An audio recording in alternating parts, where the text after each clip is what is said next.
మీరు పండిపోయిన బనానా ఏం చేస్తారు? నేను మాత్రం నిజం చెప్తున్నా, ఒక్కరోజు చూస్తాను ఎవరైనా తింటారా అని, నెక్స్ట్ డే కూడా చూస్తాను కానీ లాస్ట్కి పడేస్తాను. అప్పుడు కొంచెం బాధ కూడా అనిపిస్తుంది. కానీ ఈ చిన్న రెసిపీ తెలిసిన తర్వాత నా ఇంట్లో ఒక్క బనానా కూడా వేస్ట్ కావట్లేదు.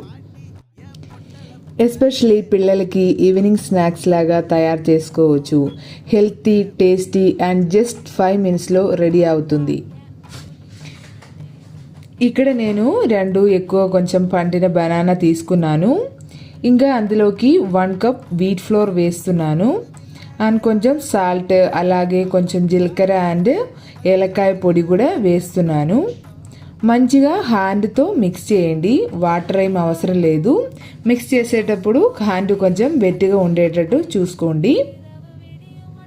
చూడండి, ఈ కన్సిస్టెన్సీ చాలు, బనానాలో మాయిశ్చర్ సరిపోతుంది. ఇంకా ఇందులోకి నేను ఫ్రెష్ కోకోనట్ వేస్తున్నాను. మీకు ఫ్రెష్ కోకోనట్ లేకపోతే డ్రై కోకోనట్ పౌడర్ కూడా వేసుకోవచ్చు. ఇది కూడా బాగా మిక్స్ చేయండి.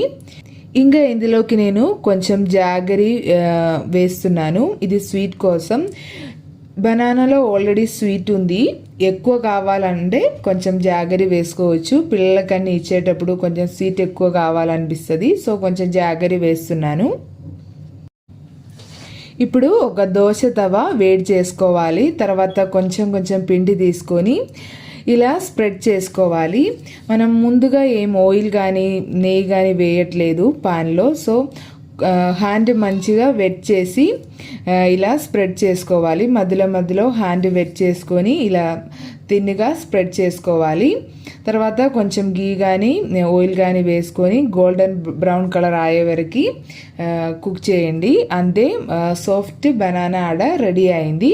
మీరు తప్పకుండా ట్రై చేయండి, పిల్లలకి ఖచ్చితంగా నచ్చుతుంది, మనకు కూడా చాలా నచ్చుతుంది.